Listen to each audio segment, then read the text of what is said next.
सत्य ईश्वर ही है। पहले सत्य था, आज भी सत्य है और आगे भी सत्य ही रहेगा। कलयुग के प्रभाव में सत्य हमको थोड़ा कम दिखाई देता है, लेकिन समाप्त नहीं हुआ। वो सत्य कभी समाप्त होता भी नहीं है।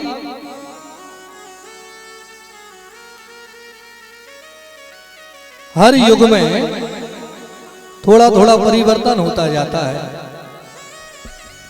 समझो, सतयुग में सत्य ही सत्य था।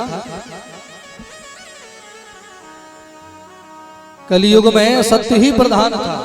सब सत्य बोला करते थे, सत्य सब आचरण किया करते थे। इसलिए सतयुग में मनुष्य 1,00,000 वर्षों तक जिंदा रहते थे। सतयुग के मनुष्यों की उम्र होती थी 1,00,000 वर्ष। शरीर की ऊंचाई होती थी 21 हाथ। और सतयुग में प्रधान धातु सोने को माना गया। सतयुग में सोने के ही बर्तन होते थे, सोने के ही गेट खिड़कियां होते थे, सोने के ही पैसे चला करते थे। पर युग बदला, त्रेता युग आया। तो त्रेता युग में 25% असत्य और 75% सत्य। तो सत्य ही ज्यादा था। इसलिए त्रेता युग में भी मनुष्य 10,000 वर्षों तक जिंदा रहते थे। 10,000 वर्षों की उनकी आयु निर्धारित की गई थी। लेकिन सत्य के प्रभाव से लोग 10,000 वर्ष से ज्यादा जिंदा रह जाते थे। त्रेता की धातु चांदी को माना गया। चांदी के ही बर्तन, चांदी के ही पैसे। त्रेता युग में मनुष्य के शरीर की ऊंचाई 14 हाथ। फिर आए द्वापर। द्वापर में मनुष्य की उम्र हो गई 1,000 वर्ष। तांबे को द्वापर की धातु माना गया।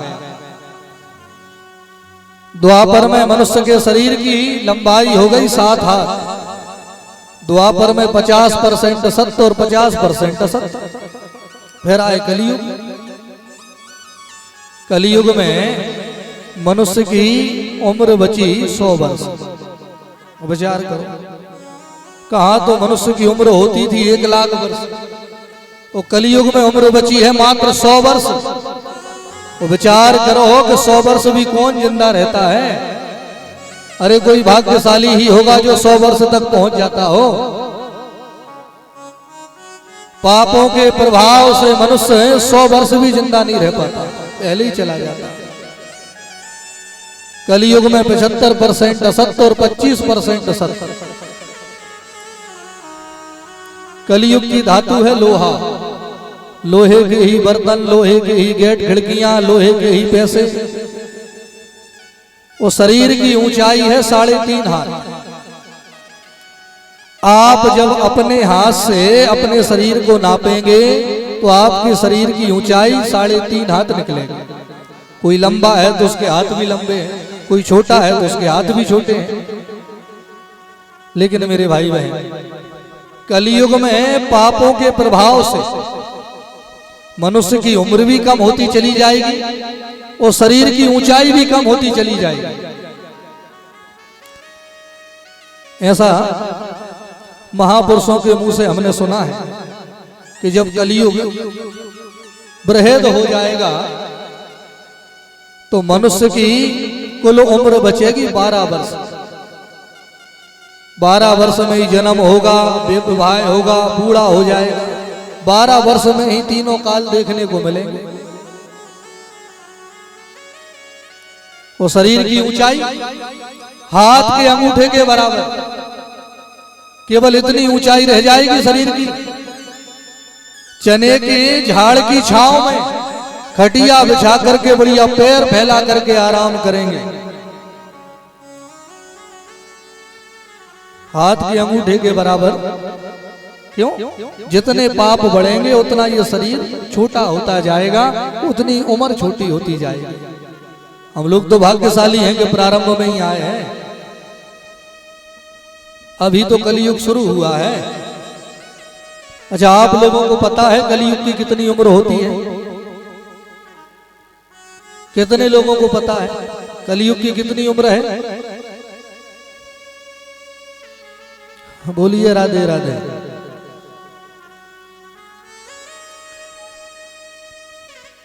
जब जब आपके गांव में कथा होती होगी तब तब ये बात तो बताई जाती होगी, लेकिन हम लोगों को पता नहीं है या याद नहीं है या भूल गए। क्यों? क्योंकि भागवत ना तो जीवन में हमने कभी मन से सुनी है और ना मन में उतारी है, एक कान से सुनी और दूसरे से बाहर निकाल दी, इसलिए हमको पता ही नहीं है। तो हमारा निवेदन है कि इस बार जो कथा सुन रहे हो ना, उसे बाहर मत निकालना, उस कथा को हृदय में उतारना, क्योंकि यही कथा तुम्हारे हृदय को शुद्ध बनाएगी। कलयुग की उम्र है 4,32,000 वर्ष। कितनी उम्र है? हाँ, 4,32,000 वर्ष। 1,08,000 वर्ष का कलयुग का एक चरण होता है, और कलयुग के 4 चरण हैं, तो उम्र हो गई 4,32,000 वर्ष। अच्छा, उसमें से कितनी निकली है? अभी 5100 वर्ष पूरे हुए, 4,27,000 वर्ष का कलयुग और बाकी है, अभी प्रारंभ हुआ है। 6 महीने का बच्चा जितना बड़ा होता है, कलयुग का अभी उतना ही बड़ा रूप है। 4,32,000 वर्ष उम्र है। अरे 32,000 वर्ष तो पूरे होने दो, फिर देखना कलयुग का रूप। अभी तो 5,000 वर्ष ही पूरे हुए हैं, और कलयुग का ये रूप हमें दिखाई पड़ रहा है। मेरे भाई बहन, ये कलयुग का ही तो प्रभाव है। अब धर्म से लोग भागने लगे। अगर कहीं कथा हो रही होगी, यज्ञ हो रहा होगा, कीर्तन हो रही होगी, तो बार बार बुलाने के बाद भी वहां नहीं पहुंच पाते। क्यों? और बुद्धि में जो कलयुग बैठा है वो तुरंत मना कर देता है। अरे क्या होगा कथा सुनने से? इतनी बार तो सुन ली कथा, आज तक क्या मिला? मत जाओ, बैठे ही रहो घर में। नहीं आए। अच्छा, कुछ लोग इसलिए कथा सुनने नहीं आ रहे कि उनको लग रहा है कि जब माइकों से घर में ही कथा सुनाई पड़ रही है, तो घर से निकल के पंडाल में जाए कौन? मेरे भाई कथा तो टीवी पर भी रोज आ रही है, तो फिर लाखों रुपया खर्चा करके गांव में कथा कराने की जरूरत ही क्या है? भाई कथा तो फ्री में हम टीवी पर सुन ही लेते हैं ना, तो फिर गांव में कथा कराने की जरूरत ही क्या हो गई? क्योंकि हम लोगों को पता है कि घर में जो माइक के माध्यम से कथा सुनाई पड़ रही है या टीवी पर जो हम कथा सुन रहे हैं, उससे हमें ज्ञान तो मिल सकता है, ज्ञान मिलेगा, लेकिन फल नहीं मिलेगा। फल तो तब मिलता है जब भागवत के सामने बैठ करके संकल्प लेकर के जब हम लोग कथा सुनते हैं, तो हमें सुनी हुई कथा का फल प्राप्त होता है। तो इसलिए जो लोग घरों में बैठे हैं उनसे भी हमारा निवेदन है कि कुछ दिनों का यह सुंदर समय जो प्रभु की कृपा से आया है, इसका सदुपयोग करो। घरों में ही ना बैठे रहो, थोड़ा थोड़ा समय निकाल के इस पंडाल तक आओ कि आपको भी कुछ प्राप्त हो, आपके ऊपर भी भगवान की कृपा हो जाए। तो हम चर्चा कर रहे थे, कलयुग ने ही हमारी बुद्धि को इतना बिगाड़ दिया मेरे भाई बहन कि सभी प्रकार के धर्म कर्म अब हमको पाखंड लगने लगे। और वास्तव में जो पाखंड है, वास्तव में जो अधर्म है, ऐसे कामों की ओर हमारा मन आकर्षित हो रहा है, वो धर्म से हम लोग भाग रहे हैं। जितने मुक्ति के रास्ते थे मेरे भाई बहन, हमने सब बंद कर दिए। जिन रास्तों पर चल करके हमें मुक्ति प्राप्त होती, वह सभी रास्ते हमने बंद कर दिए। विचार करो, सबसे बड़ी सेवा मानी जाती है गौ सेवा, गाय की सेवा। गाय जिसके रोम रोम में देवी देवता विराजमान हैं, सभी देवी देवता गौ माता के भीतर विराजमान हैं, गाय को तो चलता फिरता मंदिर कहा जाता है। आज उस गाय की क्या दुर्दशा हो रही है, क्या हम लोगों को पता नहीं। प्राचीन समय में सूर्योदय बाद में होता था। गौ सेवा घर घर में पहले प्रारंभ हो जाती थी। कोई गाय को चारा डाल रहा है, कोई पानी पिला रहा है, कोई दूध निकाल रहा है, कोई गौशाला की सफाई कर रहा है। लेकिन मेरे भाई बहन, आज इस भारत की भूमि पर सूर्योदय बाद में होता है। सूरज उगने के पहले पहले 2 लाख गायों को रोज काट दिया जाता है, रोज।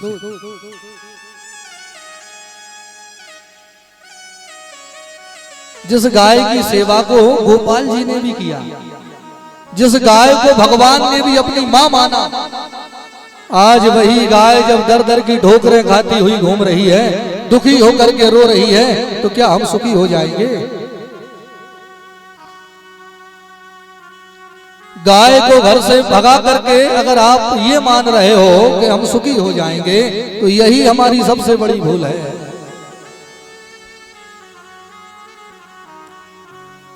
मेरे भाई बहन,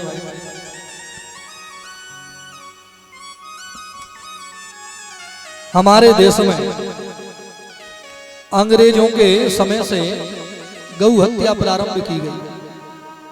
अंग्रेजों ने कत्ल खाने की शुरुआत करी, उसमें गाय बैल को काटा जाने लगा। क्यों? अंग्रेजों ने गाय की हत्या क्यों प्रारंभ की? क्योंकि उन्होंने देखा कि जितने ये सनातनी लोग हैं, इनके शरीर बड़े हष्ट पुष्ट होते हैं, खूब मेहनत करते हैं, आखिर इतना बल इनमें आता कहां से है? तो उन्होंने देखा कि ये सब के सब सनातनी गाय का दूध पीते हैं। वो गाय के दूध में स्वर्ण भस्मी के समान ताकत होती है, जिससे हमारी काया सोने के भांति चमकती है। याददाश्त भी तेज होती है, बुद्धि भी तेज होती है, और शरीर में आलस भी नहीं आता।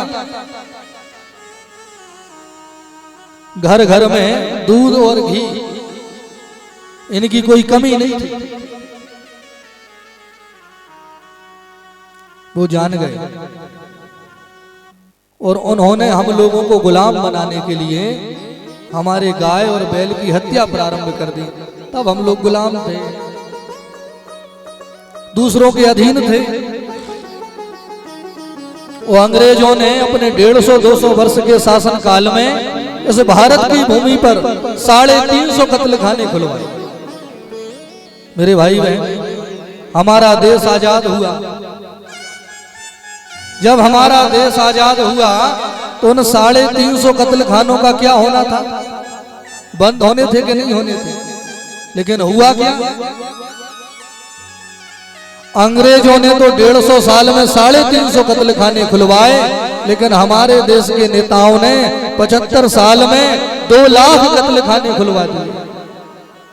2 लाख। ये गौ हत्या जिसे बंद हो जाना था, उसे कई गुना बढ़ा दिया गया। क्यों? मेरे भाई बहन, इसमें थोड़ी बहुत भूल हम लोगों की भी है। थोड़े हम भी स्वार्थी हो गए। गाय ने जब तक हमें दूध दिया, हमने खूब हरी हरी घास खिलाई, लेकिन जैसे ही दूध देना बंद किया, सो ही डंडे मार करके गाय को भगा दिया। अब जिस गाय को आपने डंडे मार करके भगाया, वही गाय भटकती भटकती एक दिन कसाईयों के हाथों में लग जाती है। वह कसाई उसे कत्ल खानों में ले जाते हैं, वो काट देते हैं। वो कैसे तड़पा करके काटते हैं, आप सुनोगे ना तो भरोसा नहीं होगा। जिस गाय को आपने भगाया, जिस गाय को वह कसाई कत्ल खानों में लेकर के गए, उस गाय के साथ में क्या किया जाता है? आपकी गौ माता, जिसे आप मां कहते हो, जिसे भगवान ने भी मां कहा, संत महात्माओं ने जिसे मां कह करके बुलाया, वह गौ माता कत्ल खानों में 10 दिनों तक भूखी प्यासी तड़पती है। उसे ना भूसा दिया जाता, ना पानी दिया जाता, उसे भूखा प्यासा रखा जाता है। जब वो कमजोर हो जाती है, निर्बल हो जाती है, अपनी जगह खड़े खड़े जब गिरने लगती है, तो वह कसाई उस गाय के पीछे के दोनों पैर बांध करके उसे उल्टा लटका देते हैं। उल्टा लटका दिया। अब देखो वो कितने निर्दयी हैं। उस कमजोर गाय के ऊपर खौलता हुआ पानी डाला जाता है, क्योंकि खौलते हुए पानी से गाय के ऊपर का जो रोम होता है वो निकल जाता है। खौलता हुआ पानी डाला जाएगा। उसके बाद जिंदा गाय को ही नमक रगड़ रगड़ के उसकी चमड़ी को निकाला जाएगा। मारते नहीं है गाय को, क्योंकि जिंदा गाय का मांस बाजार में महंगा बिकता है, इसलिए जीवित गाय को ही तड़पा तड़पा करके उसके मांस को निकालते हैं। वो गाय तड़पती है, रोती है, बिलखती है, वो बार बार पुकारती है कि अपने आप को हिंदू कहने वालों, गाय को अपनी मां कहने वालों, तुम्हारी मां संकट में है, आओ मेरी रक्षा करो। आज मैं तड़प रही हूं, रो रही हूं, आकर के मुझे बचाओ। गाय रोती रहती है, उसकी आंखों में से खून के आंसू निकलते रहते हैं, लेकिन उसे कोई बचाने नहीं जाता।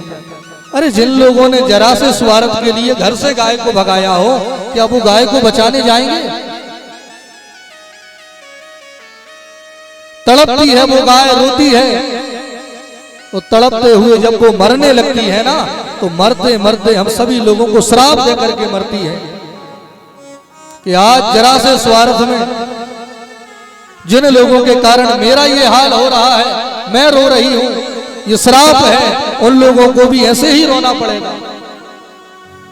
उसी का कारण है मेरे भाई बहन कि हम लोगों ने बड़े बड़े घर बना लिए, बड़ी बड़ी मशीनें खरीद ली, महंगी महंगी कार खरीद ली, घर में एसी लगवा ली, खूब सोना चांदी इकट्ठा कर लिया, उसके बाद भी हम सुखी नहीं हो पाए।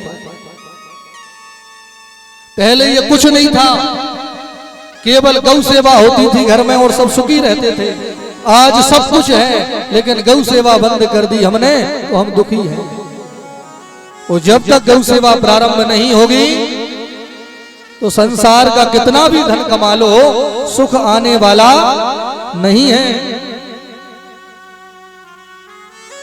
मेरे भाई बहन, पुराने समय में गांव में अगर कोई संत महात्मा भी आता था, तो वो पानी भी उसी घर का पीता था जिस घर में गाय बंधी है।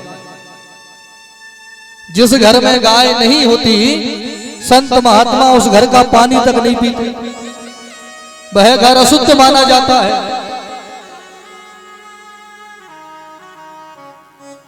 गाय अगर आपके दरवाजे पर बंधी है,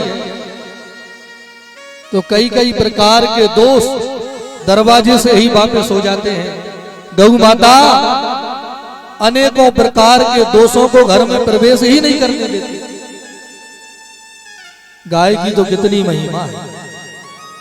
उस गौ मां को जब हम लोगों ने तड़पाना प्रारंभ किया, उसी दिन से हम लोग दुखी होने प्रारंभ हो गए। वो जितनी गौ माता तड़प रही है, उतने ही हम लोग दुखी होते जा रहे हैं। मेरे भाई भाई, गाय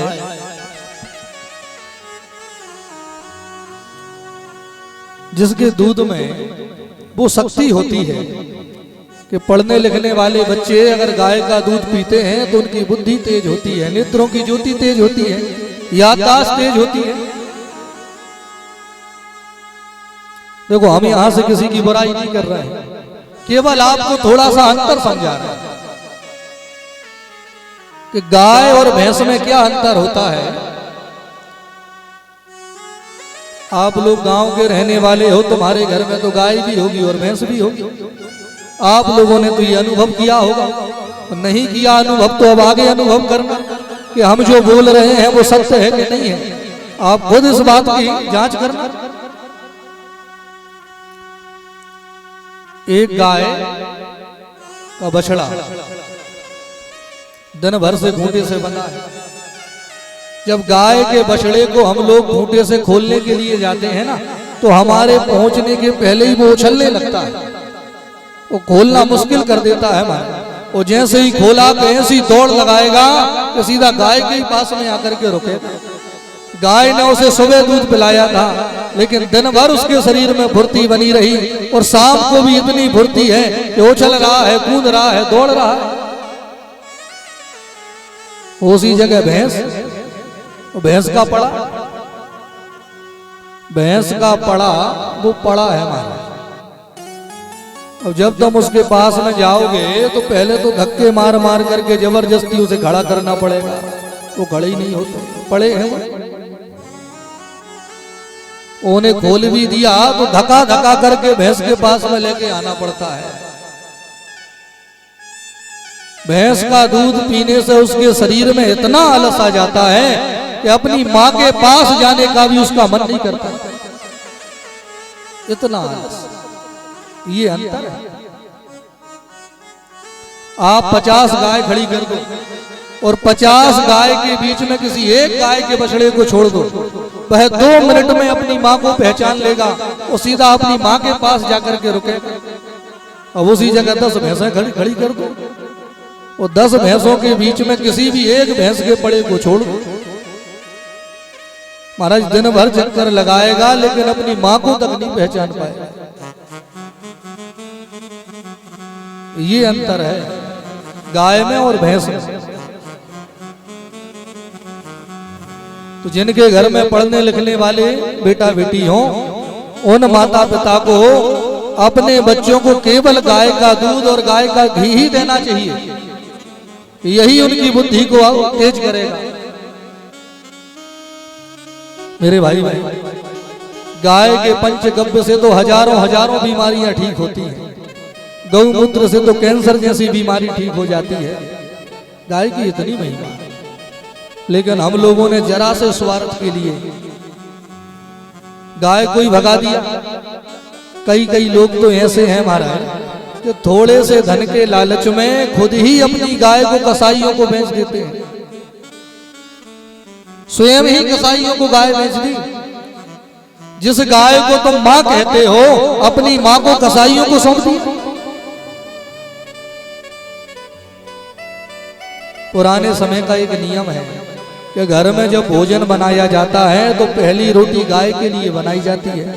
जानते हो ये नियम क्यों बनाया? क्योंकि गाय के भीतर सब देवी देवता बैठे। अगर हमने गाय को भोग लगा दिया तो सभी देवी देवताओं को भोग लग गया। पर अलग अलग भोग नहीं लगाना पड़ता कि शंकर जी को अलग और राम जी को नहीं। गाय को अगर भोग लगाया तो सभी देवी देवताओं को भोग लग गया। इसलिए घर में जब भोजन बनाया जाता है तो पहली रोटी गाय के लिए बनाई जाती है, जिसे गौग्रास कहा जाता है। रोज गौ माता को गौग्रास दिया जाता था। अब घर में गाय ही नहीं है तो गौग्रास निकल भी रहा है तो भैंसों को खिलाया जा रहा है। घर में गाय है ही नहीं।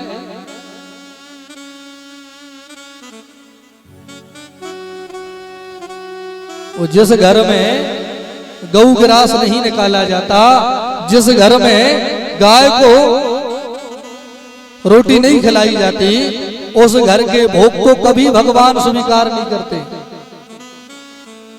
कभी नहीं।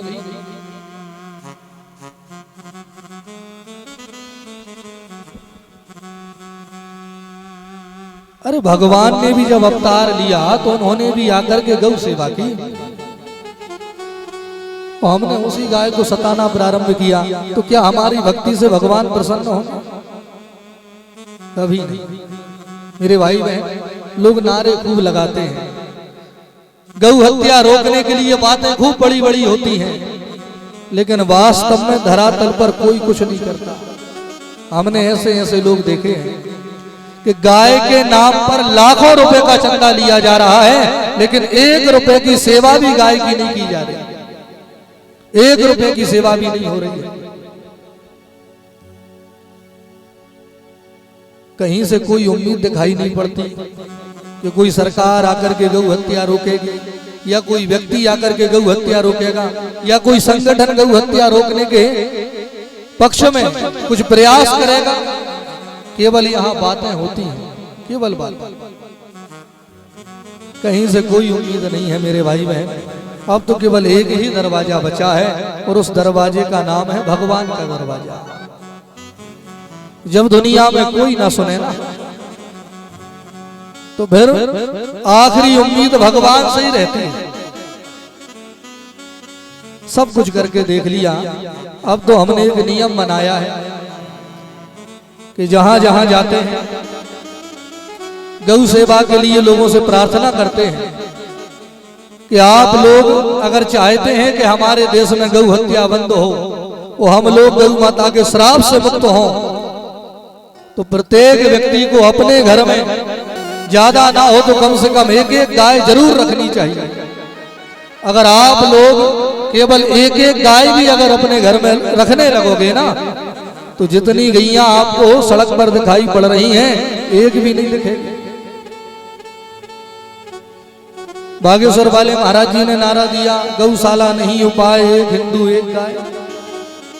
तो मलुकपीठ वाले गुरुजी ने फिर गायों की गणना करवाई।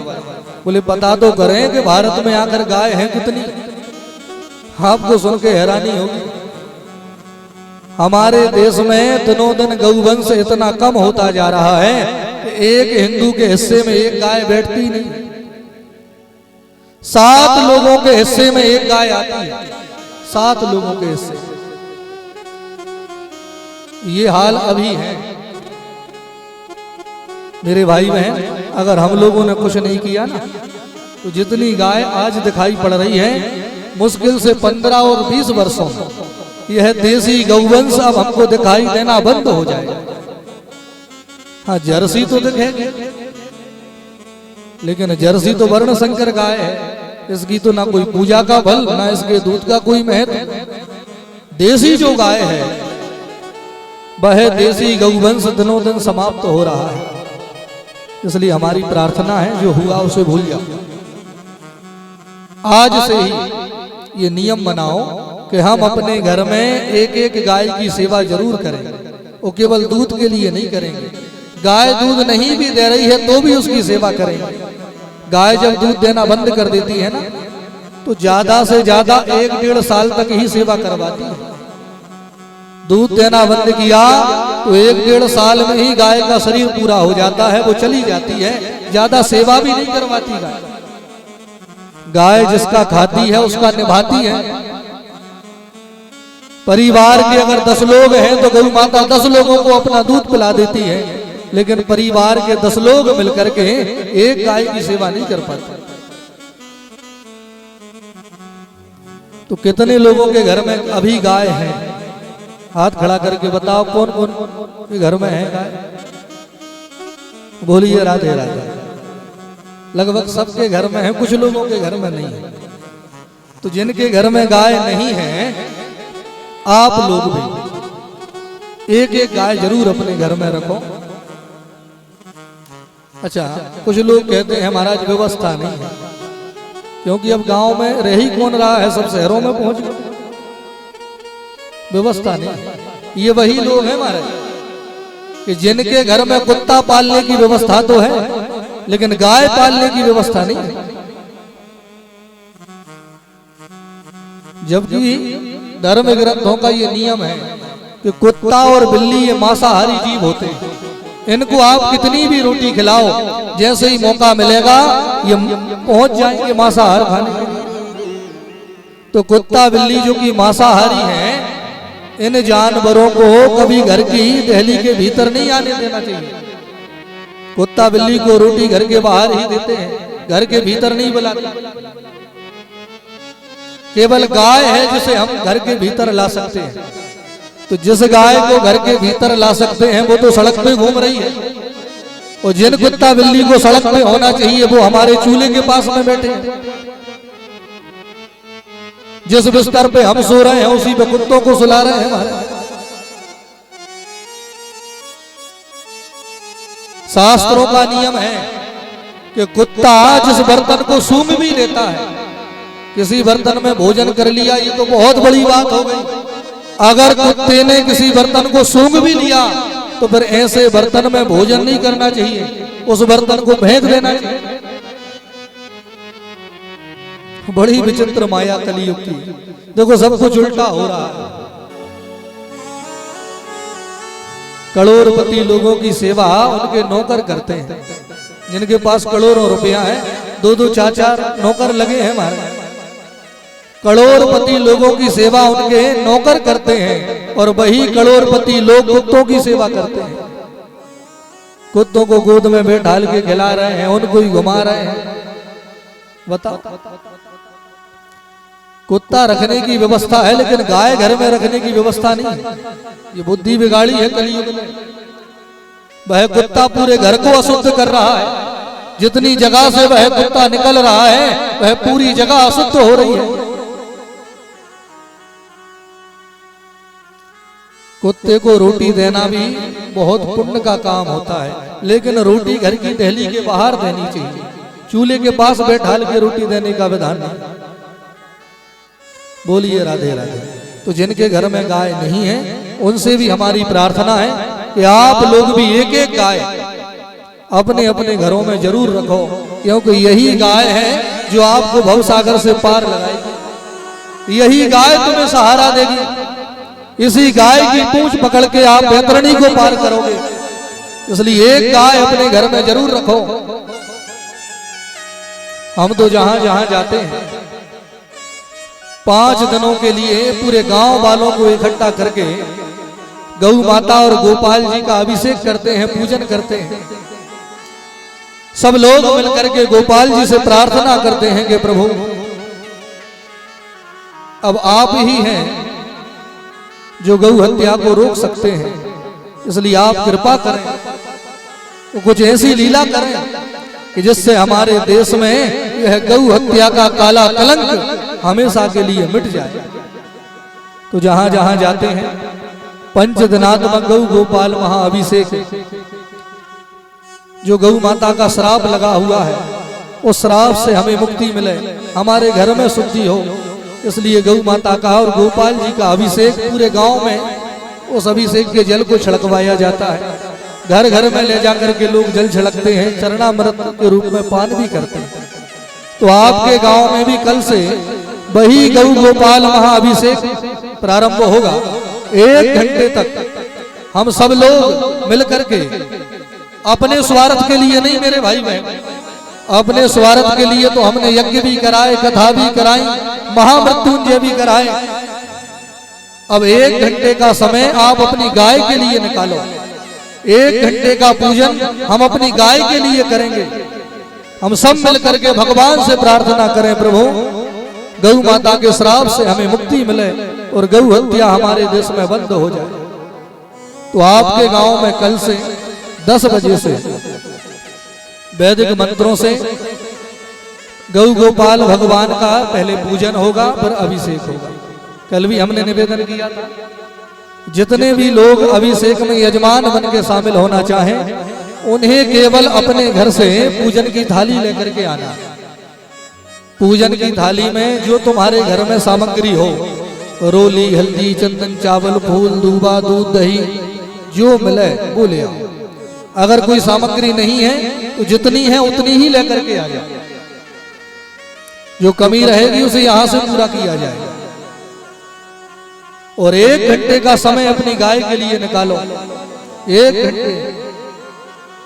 देखो मेरे भाई बहन, निस्वार्थ होकर के जो कर्म किए जाते हैं वास्तव में उसे ही धर्म माना जाता है। यह अभिषेक हम अपने स्वार्थ के लिए नहीं कर रहे हैं। यह अभिषेक तो हम गाय माता के लिए कर रहे हैं। जब हमारी गौ माता प्रसन्न होगी तो हम भी प्रसन्न होंगे। तो जितने भी लोग 1 घंटे का समय निकाल सके वो जरूर कल 10 बजे से पूजन में शामिल होने के लिए आए। माताएं बहनें भी आ सकती हैं, आप जोड़े से आए। कोई परेशानी है, अकेले आना चाहते हैं अकेले आए।